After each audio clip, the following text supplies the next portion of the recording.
Welcome to our show, Defense Briefing. I'm your host, Yang Zheng.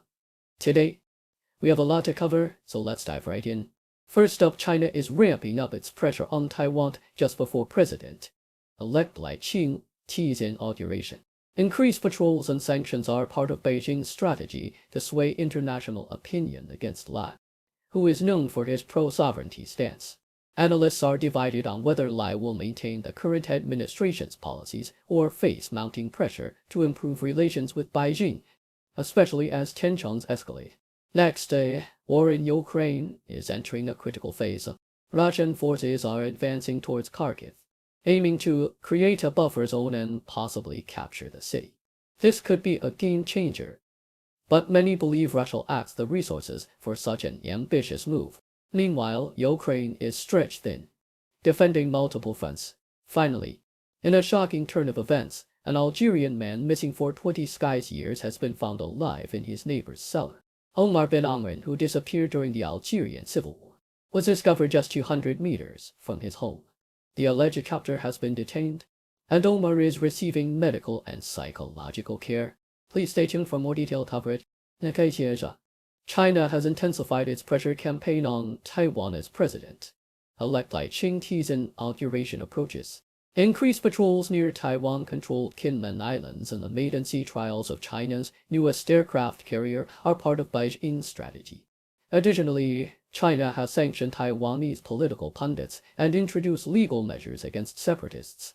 Analysts suggest that Beijing aims to force Lai into a mistake that could turn international opinion against him. Lai, from the pro-sovereignty Democratic Progressive Party, is expected to maintain continuity with current President Tsai Ing-wen's administration. However, the opposition Kuomintang's legislative victory might pressure Lai to improve relations with Beijing. Tensions have risen, especially after a boat capsized near Kinmen in February, leading to expanded Chinese patrols in disputed waters. Beijing's actions also include disciplinary actions against Taiwanese commentators, indicating a broader strategy to influence public opinion and create a new normal in the Taiwan Strait. Ukraine has faced a significant Russian summer offensive, with Russian forces penetrating the border area north of Kharkiv and seizing nearby villages.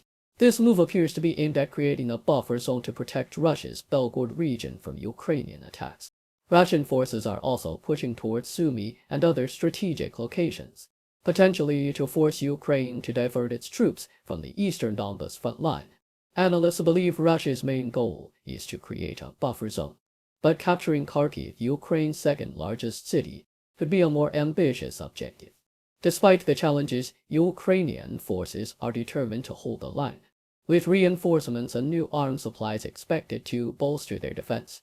NATO Supremo Light Commander Europe has expressed confidence in Ukraine's ability to withstand the Russian offensive, although the situation remains tense and fluid. Al Jazeera.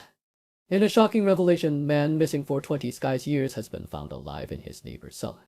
Omar bin Amrin, who disappeared in 1990 during Algeria's civil war, was discovered in a sheepfold hidden by haystacks just 200 meters from his home in Jaffa. The alleged captor, a 61-year-old doorman, was detained after attempting to flee, with the kidnapping uncovered amid an inheritance dispute. Bin Amrin, now 44, is receiving medical and psychological care. His discovery brings closure to a mystery that had haunted his community since the Black Decade, a period marked by intense conflict between the government and Islamist fighters, resulting in about 200 hero deaths and numerous kidnappings. Bin Amrin's case highlights the enduring scars of the Civil War and the ongoing quest for justice by the families of the missing and deceased. Associated Press Google is urging a judge, rather than a jury, to decide its upcoming antitrust case in Virginia, which centers on the company's alleged monopoly in online advertising technology. To support its argument, Google has paid the U.S. government an amount it claims nullifies the need for a jury trial. The tech giant asserts that the case's complexity, involving intricate and highly technical details, is beyond the everyday knowledge of most jurors.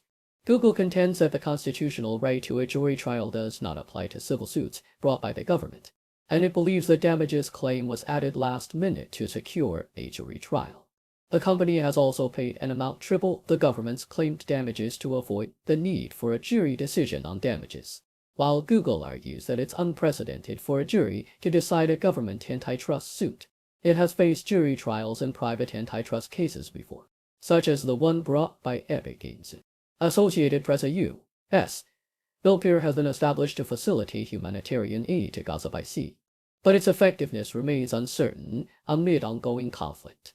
The new sea route aims to deliver up to 150 truckloads of aid daily, a fraction of the over 500 truckloads needed to alleviate the humanitarian crisis.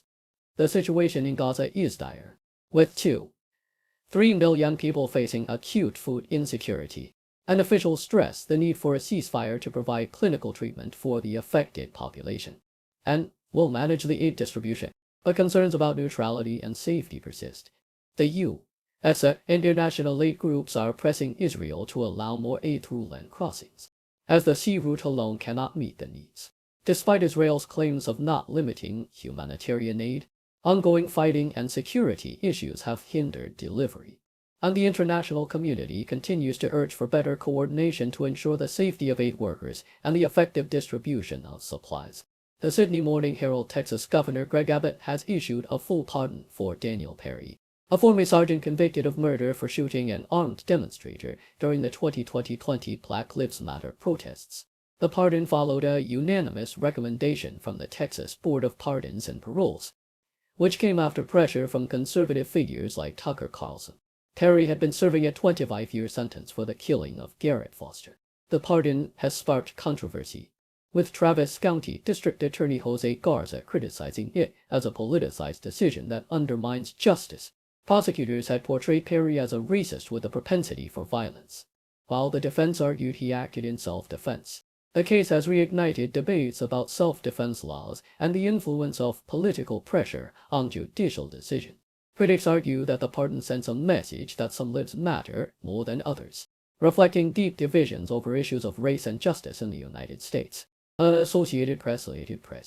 Pentagon officials are cautiously optimistic about the recent decline in reported sexual assaults among active duty service members and military academies, suggesting that leadership efforts are beginning to show results. Beth Foster, executive director of the Pentagon's Office of Force Resiliency, noted that the department's commitment is starting to bend the curve on this persistent issue. However, maintaining this progress, particularly in the Army, Navy, and Air Force academies, remains a challenge.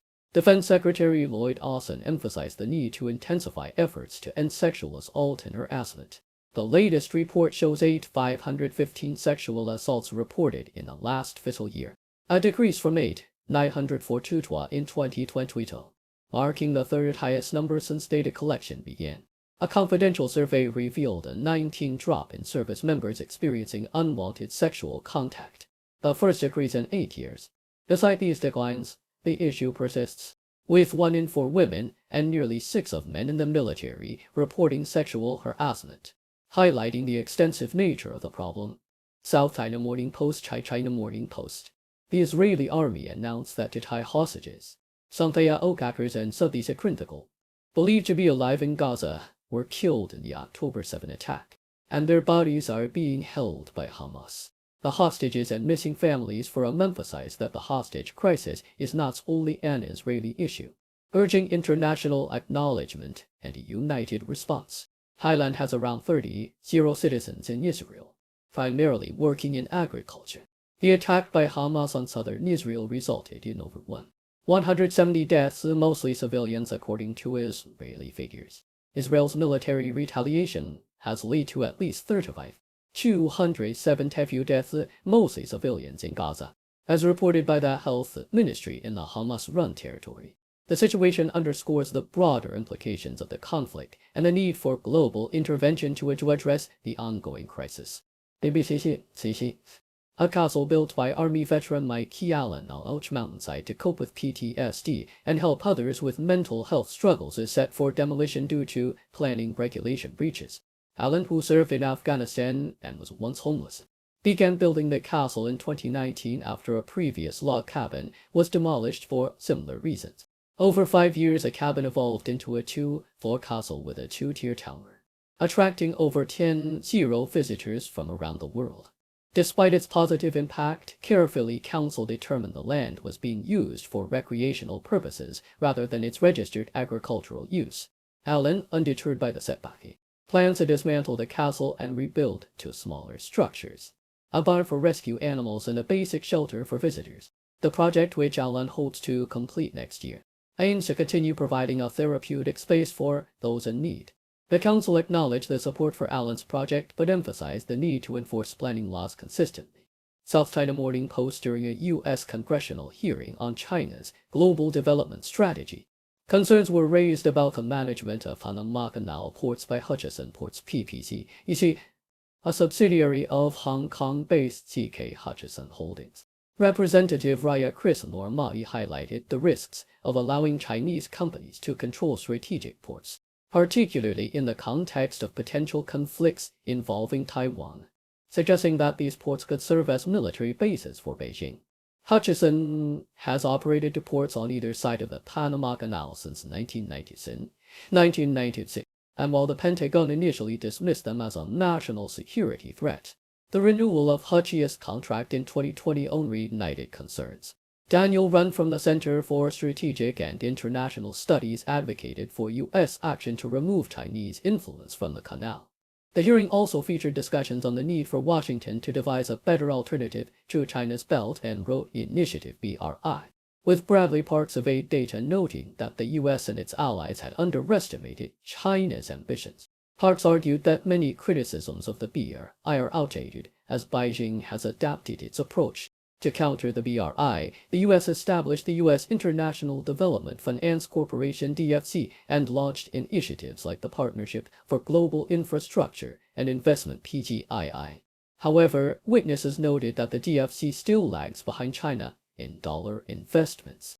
Run suggested expanding the DFC's scope to include middle and upper middle income countries, while David Trujillo from the Ronald Reagan Presidential Foundation and Institute called for greater incentives to eliminate institutional silos within the U.S. government, making it easier for U.S. businesses to invest in developing countries. Thank you for tuning in. The content above showcases the latest briefing reports and analytical synopsis, thoughtfully curated by the 60O team. These insights stem from a wide array of reputable media outlets, think tanks, government sources, and specialized experts worldwide. We encourage you to explore these sources for a comprehensive perspective. Keep in mind that while the content may not always align with the official standpoint of 60O Brief, it's not meant to be taken as absolute directives for decision-making. Comprising seasoned media professionals, learned scholars, and accomplished scientists, the 60O team embodies a trailblazing, fully independent media entity. To customize 60O Brief to meet your professional needs, you have the option to subscribe to a diverse array of briefings on our website. 60O Brief, regardless of your location. You can conveniently receive 60O Brief via email.